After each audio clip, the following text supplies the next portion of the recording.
살았다라는 그런 증거라는 거예요. 그 거듭난 사람들의 특징이 뭡니까? 거듭난 사람들은 나만을 위해서 사는 것이 아니에요. 다른 사람을 위해서 살아. 주님의 영광을 위해서 산다라는 거예요. 그래서 다른 어떤 불쌍한 사람을 보면서 그들을 도와주고 싶은 마음이 주님을 믿은 마음인 거죠. 예수님을 믿기 전에는 그런 사람들을 그냥 지나쳤다라는 거예요. 근데 예수님을 믿고 나서는 불쌍한 사람들 보면 참 불쌍해 보이잖아요. 그들을 어떻게든 도와주고 싶은 그런 마음이 생긴다는 거예요. 그리고 예수님을 믿기 전에는 나만을 위해서 살았다면 이제는 예수를 믿은 후에는 하나님의 영광과 하나님의 뜻을 구하는 삶을 살아나간다는 거예요. 우리의 관점과 우리의 중심이 달라졌다는 거예요. 그래서 우리가 주님이 우리가 주님 앞에 어떻게 해서든지 기쁘시게 할 일이 무엇인가를 찾아나가는 삶을 살아나가는 거죠. 예수를 믿은 이후의 삶은 그렇게 달라질 수밖에 없다는 거예요. 우리 그 바깥에 예쁘게 이렇게 공사를 해놨잖아요. 그거를 여기 이웃교회 장로님이 그냥 해주셨어요. 그냥.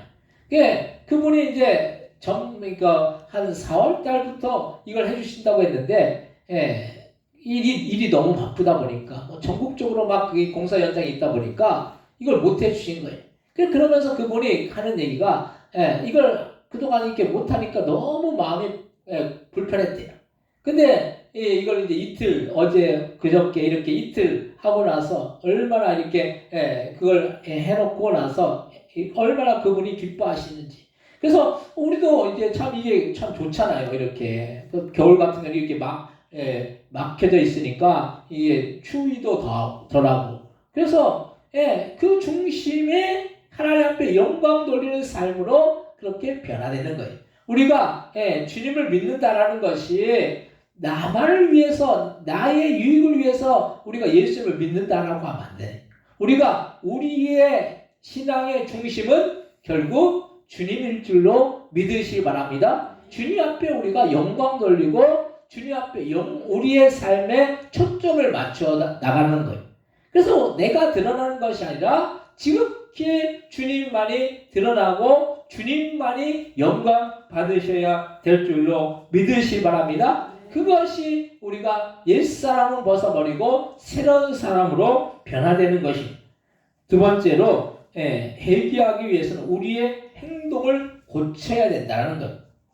우리가 과거의 습관이나 행동을 변화하기 위해서는 무엇보다도 필요한 것이 회개라는 거예요. 침례 요한이나 예수님이 반복해서 말씀하신 부분이 이 회개를 말씀하셨습니다. 회개는 반드시 필요한 것이고 이 회개는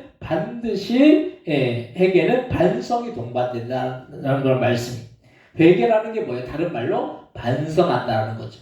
반성한다는 것은 똑같은 잘못을 돌이키고 다시는 그런 죄를 짓지 않고 그렇게 나아간다는 그런 말씀입니다.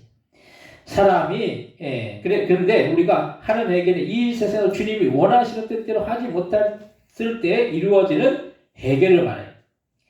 사람이 자신의 잘못을 뉘우치고 반성하는 것이 말같이 쉽지 않다는 그런 말씀이에요. 우리 밖에서는 늦게 오셔도 너무 감사해요. 늦게 오셔도 감사해요. 늦게 오셔도 돼요. 그렇다고 뭐 매번 늦으시라는 말씀이 아니라 너무 반가워서 우리가 사람이 자신의 잘못을 뉘우치고 반성하는 것이 말같이 쉽지 않아요. 그래서 범죄자들이 보면 범죄를 저지르고 자신의 잘못이나 행동을 처음부터 인정하지 않고 어떤 결정적 증거가 나오면 그때서야 스스로 자신의 잘못에 대해서 인정하고 반성하는 그런 모습을 우리는 볼 수가 있습니다. 근데 그것도 진심으로 하는 반성이 아니라 상황이 그렇게 돌아가니까 겉으로 반성하는 척하는 그런 모습을 일 수도 있다라는 거예요. 근데 우리가 하는 이 회개라는 것은 이런 반성이나 뉘우침을 뛰어넘는 더욱더 포괄적이고 범위가 넓은 회개라는 그런 말씀이에요. 저희 아이들이 어떤 잘못을 저지르고 나서 하는 반응이 뭔지 아십니까? 게임을 하지 말라고 막 이렇게 우리 그 사모님 막 얘기하거든요. 그리고 나서 게임을 해버려요. 그리고 나서 잘못했다라고 하는 경우도 있지만은 내가 왜 잘못했냐는 거예요. 내가 하고 싶은 게임을 해야 된다라는 거예요. 오히려 큰 소리 치는 경우도 많아요. 근데 잘못됐다라는 것, 잘못한 것에 대해서 돌이키다라는 거는 그 잘못에 대해서 다시는 그런 잘못을 저지르지 않는다라고 회개하는 것이 중요하다라는 거예요. 근데 그런 처절한 회개가 없으면은, 처절한 그런 반성이 없으면 돌이키지 않는다는 거예요. 그래서 우리 그 사모님이 맨날 저희 아이들을 위해 아이들을 생각해서 게임을 들으라는 거예요. 왜냐면 아이들이 맨날 게임만 하면 나중에 뭐가 되겠습니까? 뭐 게임을 잘해가지고 요즘은 프로 게이머도 있지만은 그 프로 게이머 하는 게 아니라 아이들이 공부할 때는 뭘 해야 됩니까? 공부를 해야 되는 거죠. 공부의 때가 있잖아요. 지금 아이들은 머리가 팽팽 돌아가요. 막 엄청나게 머리 회전이 빨라요. 우리 같은 경우는 지금 머리가 굳어가지고 뭐 이렇게 뭘 외우라고 하면은 외우는 거 되게 어려워요. 근데 아이들은 그냥 한번 보면은 거의 외우더라고요. 근데 이 시기에 공부를 해야 되는데 게임만 붙들고 있는 그 아이들을 보면서 그것에 대해서 잘못됐다라고 하지 말라고 하면은 그 아이들이 어떻게 됩니까? 하지 말아야 되는 거죠. 근데 또 한다라는 거예요. 그 이유가 뭡니까? 처절한 반성과 회개가 없다라는 거예요. 진정으로 내가 잘못됐다라는 그런 처절한 반성이나 회개가 있으면은 어떻게 해야 됩니까? 게임을 하지 말라고 하면 어떻게 돼요? 하지 말아야 되는 거예요. 이걸 비단 이게 아이들만의 문제가 아니라 우리의 삶도 마찬가지. 우리가 전에 예수를 믿기 전에 그런 지었던 잘못된 것들이 있잖아요. 거짓말하고, 남을 욕하고, 남에 대해서 건담하고, 이런, 예수를 믿기 전에는 그렇게 살았다라고 하더라도 예수를 믿은 이후에는 어떻게 됩니까? 그런 잘못된 그런 죄악들을 우리는 저지르지 말아야 되는 것입니다. 근데 그렇게 하기 위해서는 어떻게 됩니까? 처절하게 회개해야 된다는 거예요. 진정으로 얘기해야 된다는 거예요. 근데 많은 그리스도인들이 예수를 믿고 나서 돌이키고 회개하고 다시는 그런 잘못들을 저지르지 않아야 함에도 불구하고 또 똑같은 잘못들을 반복해서 저지른다는 것. 이게 문제인 거죠. 근데 이런 처절한 회개와 반성이 있다면은 또 똑같은 잘못들을 저지르지 않을 줄로 믿으시기 바랍니다. 우리가 죄를 인정하는 데 있어서 우리의 죄라는 부분은 겉으로 드러나는 죄뿐만 아니라 우리의 내면의 마음속으로 지은 죄까지도 인정하고 회개하는 걸 말해요. 많은 사람들이 죄라는 것을 세상적인 기준으로 봐요. 세상에서 사람들이 누구를 이렇게 해하고 누구를 이렇게 피해를 입히고 이것만 죄라고 생각하는. 근데 그것만이 죄가 아니라는 거예요. 성경에서 말하는 죄는 우리의 마음속으로 짓는 죄도 죄라고 말씀하고 있어요. 여러분들이 남을 미워하고 남에 대해서 안 좋은 마음을 갖고 남을 시기하고 남을 속으로 욕하고 겉으로 우리가 욕하지 않더라도 우리의 마음속으로 남을 욕해도 남을 미워해도 남에 대해서 안 좋게 얘기해도 그것도 죄라는 거예요. 근데 많은 그리스도인들이 내 마음속에 그런 이런 지은 죄가 없으면은 그게 죄가 아니라고 죄가 아니라고 여긴다는 거예요. 사람의 마음은 자유지 마음까지 터치하고 간섭하려고 그러냐고 그렇게 말할. 그러나 성경에서 분명히 우리의 마음으로 지은 죄들도 죄라고 말씀하고 있습니다. 오늘 본문 마태복음 5장 21절에서 22절에 보면 옛사람에게 말하마 살인치 말라 누구든지 살인하면 심판을 받게 되리라 하였다는 것을 너희가 들었으나 나는 너에게 이르노니 형제에게 노하는 자마다 심판을 받게 되고 형제에 대하여 나가라 하는 자는 공의에 잡히게 되고 미련한 놈이라는 자는 지옥불에 들어가게 되리라 라고 말씀했어요. 이 말씀이 얼마나 두려운 말씀입니까? 네. 옛사람에게 말하면 살인치 말라, 누구든지 살인하면 심판을 받게 되고 또 형제에게 노하는 자마다 심판을 받게 되고 형제에 대하여 나가라고 욕하는 자는 공회에 잡히게 되고 미련한 놈이라 하는 자는 어떻게 됩니까? 지옥불에 들어간다는 거예요. 이 말이 얼마나 두려운 말씀입니까? 다른 사람한테 너 미련해? 미련해? 이게 다른 사람의 인격을 이렇게 무너뜨리는 거죠. 아무리 모자란 사람도 절대로 그 사람 앞에서 그 사람을 미련하다라고 얘기하면 안 돼요. 그 사람을 인격적으로 존중해줘야 된다는 걸 말씀이. 그렇지 않다고 한다면 어떻게 됩니까? 미련한 자라고 하는 자는 미련하다라고 그렇게 놈이라 하는 자는 지옥불에 들어가게 된다는 거예요. 이게 얼마나 두려운 말씀입니까? 그래서 우리는 마음으로 죄를 지었어도 우리의 죄를 인정하고 회개해야 되는 거죠. 이런 회개는 결국에는 우리의 행동에 있어서 지은 죄도 회개해야 된다는 거. 많은 사람들이 주님 내가 이러이러한 잘못을 저질렀습니다. 이러이러한 죄를 저질렀습니다. 말로 고백하면서 기도하면서 회개하죠. 물론 우리가 그렇게 말로 고백하고 회개하는 것도 중요해요.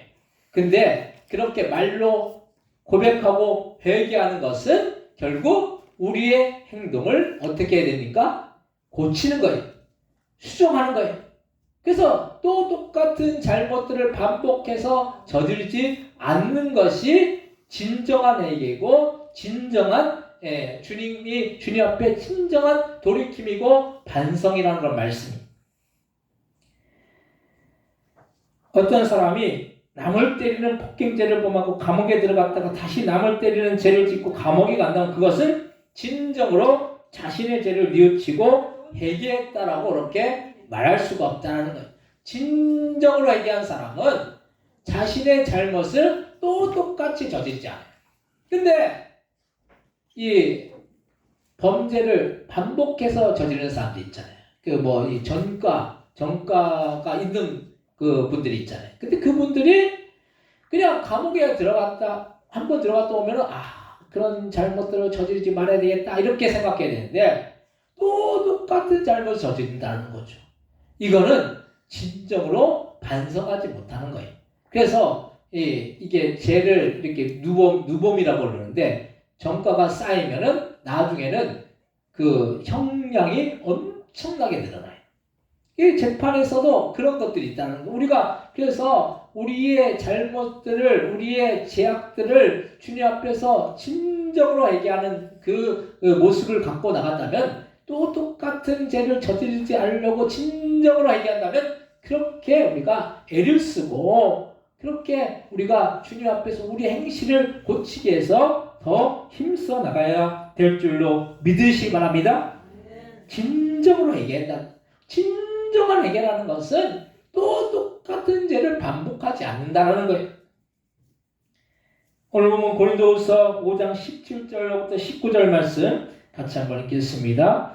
그런즉 누구든지 그리스도 안에 있으면 새로운 피조물이라 이전 것은 지나갔으니 보라 새 것이 되었도다. 모든 것이 하나님께로서 났으며 그가 그리스도로 말미암아 우리를 자기와 화목하게 하시고 또 우리에게 화목하게 하신 직분을 주셨으니 곧 하나님께서 그리스도 안에 계시사 세상을 자기와 화목하게 하시며 그들의 죄를 그들에게 돌리지 아니하시고 화목하게 하는 말씀을 우리에게 부탁하셨느니라. 아멘. 우리는 그리스도 안에 새로운 피조물이 되었어요. 그럴 때는 우리가 예수 믿기 전에 행했던 잘못된 습관이나 행동을 뼈저리게 뉘우치고 반성하고 예수 믿은 이후에도 지은 죄를 돌아보고 다시는 그런 잘못된 행동이나 죄를 범하지 않기 위해서 힘쓰고 노력해야 할 줄로 믿습니다. 그것이 진정한 회개인 거죠. 우리가 예수 믿는 사람들이 때로는 핍박받는 건 잘못된 것이 아니에요. 예수님을 증거하고 예수님을 드러내고 예수님을 잘 믿어가지고 핍박당하는 건 핍박당할 수 있어요. 근데 예수 믿는 사람들이 오히려 예수 믿지 못하는 사람보다 더 못할 때가 있잖아요. 더 잘못된 그런 지약들을 저지를 때 그런 세상 사람들이 예수님을 믿는 사람들을 보면서 왜 저러냐고 욕을 우리가 듣지 말아야 되는 거예요.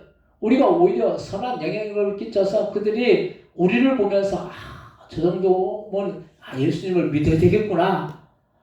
저렇게 참 선하게 행동하고 선한 일들 하는 그 모습을 보면서 저 사람을 보니까 예수님을 믿어야 되겠구나. 이런 탄식이 나오고 이런 고백이 나올 수 있을 정도로 우리가 그렇게 해야 됨에도 불구하고 그렇지 못할 때가 많다는 거예요. 세 번째로 회개를 하면 거룩한 삶을 살게 됩니다. 우리 지방에 어떤 목사님이 계시는데 이 목사님이 경제적으로나 생활적으로 어렵게 목회를 한 분이에요. 근데 이 목사님의 두 아들이 있었어요. 근데 두 아들이 대학을 졸업하고 두 아들 다 공기업에 합격해서 큰 아들은 부모님을 위해서 아파트를 사주고 작은 아들은 부모님을 위해서 차를 사주었다고 해요. 그래서 이 목사님이 그렇게 그동안 어렵게 목회를 하면서 주변 사람들에게 비난도 많이 받고 서름도 많이 당했는데 이 아들 둘이가 잘 되어서 그런 문제가 한 번에 해결되었다라고 말씀하시는 것을 들을 수가 있었어요. 그런데 그 두 아들이 머리가 좋아요. 근데 머리가 좋다고 그냥 놔두었으면 이렇게 잘 될 수 있었겠느냐고 하면서 어려운 가운데서도 학원도 보내고 뒤에서 뒷바라지를 많이 했다는 그런 이야기를 들을 수가 있었습니다. 그렇습니다. 노력이 있어야지 결과가 있는 거예요. 노력도 안 해보고 결과가 있기를 바라면 안 돼요. 우리가 신앙생활을 하면서도 회개가 없고 신앙의 사모함이 없으면 우리의 신앙은 제자리 걸음이고 우리가 더욱더 주님 보시기에 합당한 삶을 살 수가 없다라는 거예요. 우리가 삶 속에서 우리의 신앙이 우리가 변화되어야 되는 거죠.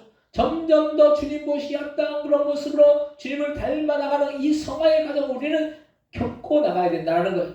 근데 예수 믿는 것이 그냥 하나의 어떤 부속품처럼 여기잖아요. 그것이 아니에요.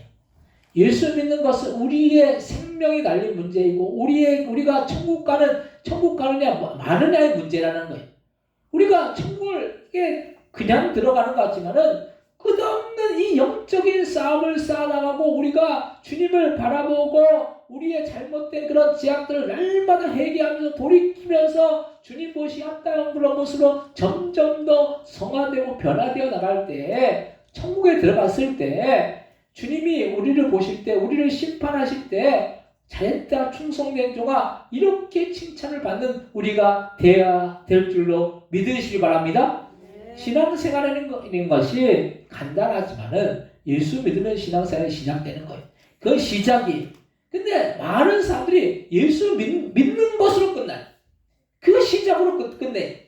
그것이 아니라는 거예요. 예수 믿는 것은 끊임없이 우리를 돌이키고 반성하고 회개하고 잘못된 그런 부분들을 돌이키고 잘못된 자아를 우리가 내려놓고 온전히 주님이 원하시는 뜻대로 주님이 우리를 바라시는 뜻대로 우리의 삶을 변화시키고 날마다 회개하는 그런 삶을 살아나갈 때 우리의 행동이 변하고 행실이 변하고 말이 변하고 우리의 심령이 변화되어서 주님이 원하시는 뜻대로 우리의 삶을 살아나가는 것이 이것이 진정한 신앙생활이고 이것이 진정으로 주님이 우리에게 원하시는 뜻이고 계획이라는 그런 말씀입니다. 근데 많은 경우 우리는 예수 믿었기 때문에 천국 가고 그것으로 끝내. 그것이 아니라는 거예요. 천국에 가는 그 여정 가운데 그 천국에 도달하는 그 가운데 우리가 수없는 일들을 겪잖아요. 삶 속에 수없는 그런 일들을 만나잖아요. 그 일들과 그 상황 속에서 우리가 믿음을 갖고 그 모든 어려움과 그 모든 여정을 우리가 이겨내고 주님 앞에 섰을 때 주님이 우리를 인정하시고 우리를 보실 때 참 너 세상에서 참 잘 살았어. 하나님의 영광을 위해서 나를 위해서 또 복음을 위해서 열심히 잘 살았어. 이렇게 우리가 인정을 받아야 될 줄로 믿으시기 바랍니다. 어떤 분은 신앙이 정치되어서 맨날 과거에 내가 어떠했다, 내가 과거에 성령 충만했다고 말해. 그런데 그건 과거이지 지금 성령 충만하지 않은 그게 무슨 소용이 있느냐는 거예요. 옛날에 잘했으면 뭐예요? 옛날에 잘했던 분들이 자기의 그 경험담을 막 늘어놓잖아요. 근데 지금도 중요하다는 그 과거도 중요하지만 지금 잘해야 되잖아요, 지금. 근데 아무리 과거에 잘했어도 지금 잘 못하면은 현재가 없으면 안 된다는, 과거가 있지만은 현재도 있어야 된다는 거. 현재에 잘해야 되죠. 그래야지 미래가 있다라는 거예요. 그래서 우리가 과거에 잘했던 걸 우리가 뭐 드러내고 그럴 필요가 없어요. 우리가 현재가 중요한 거예요. 현재 우리의 상태가 어떠느냐, 이것이 중요한 거예요. 신앙에 대한 사망과 노력이 없으면 안 되는 거예요. 노력이 없는데 어떤 결과가 있을 수가 있겠습니까? 그래서 우리는 우리 스스로를 돌아보면서 우리가 주님께 지금 잘하고 있는지 돌아보면서 뉘우치고 반성하고 회개해야 된다는 그런 말씀이, 오늘 보면 고린도후서 5장 20절부터 21절 말씀 같이 한번 읽겠습니다. 그러므로 우리가 그들을 대신하여 사신이 되어 하나님이 우리를 통하여 너희를 권면하시는 것 같이 그들을 대신하여 간청하노니 너희는 하나님과 화목하라. 하나님이 죄를 알지도 못하신 이를 우리를 대신하여 죄로 삼으신 것은 우리를 하여금 그 안에서 하나님의 의가 되게 하려 하심이라. 아멘. 우리는 하나님과 화목하면서 우리는 하나님의 의가 되기 위해서 힘써야 되는 거예요. 이것은 그냥 이루어지는 것이 아니라 노력해야 하는 거예요. 신앙이 그냥 자라지 않습니다. 회개하면서 노력해야지 자란다는 거예요. 식물이 그냥 자라는 것 같아도 비도 맞고 불도 뽑아주고 여러 조건을 잘 맞춰야지 작물이 잘 자라나는 거예요.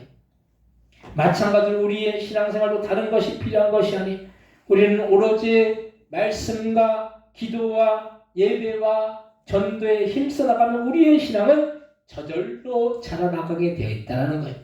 우리가 신앙생활하면서 그냥 뭐 왔다 갔다 하는 신앙생활에 그치면 안 돼요. 교회 한번 왔다 갔다 이게 그치는 그러면 신앙이, 물론 신앙생활 이렇게 하는 기본이 교회 왔다 갔다 하는 것이 기본이지만 거기에 더해서 예배와 기도와 찬양과 복음 전도가 동반돼야지 우리의 신앙이 쑥쑥 자라난다는 거예요. 이왕이면 우리가 신앙생활하면서 그냥 어제 똑같고 오늘 똑같고 내일 똑같고 이게 아니라 어제 오늘 내일이 달라져야 된다는 거예요. 안 좋은 쪽으로 달라지는 것이 아니라 좋은 쪽으로 점점 더 성장하는 쪽으로 우리가 달라져야 되는 것입니다. 우리가 지식으로 자라는 것이 아니 성령께서 자라나게 해주세요. 우리가 신앙이 우리의 힘으로 자라는 것 같지만 성령이 우리를 통해서 자라게 해주신다는, 우리가 열심히 노력해야 되는 거예요. 열심히 노력하면 그걸 자라나게 해주시는 분은 성령께서 자라나게 해주신다는 걸 말씀. 그렇게 자라면 우리는 주님이 원하시는 거룩한 삶을 살 수 있을 줄로 믿으시기 바랍니다. 사랑하는 성도는 우리는 예수를 믿기 전과 믿음과 달리하고 예수를 믿고 나서 우리의 신앙이 더욱더 자라나가야 합니다. 우리가 과거의 옛 습관과 옛 행동에 사로잡혀 있으면 우리의 신앙이 자라나갈 수가 없어요.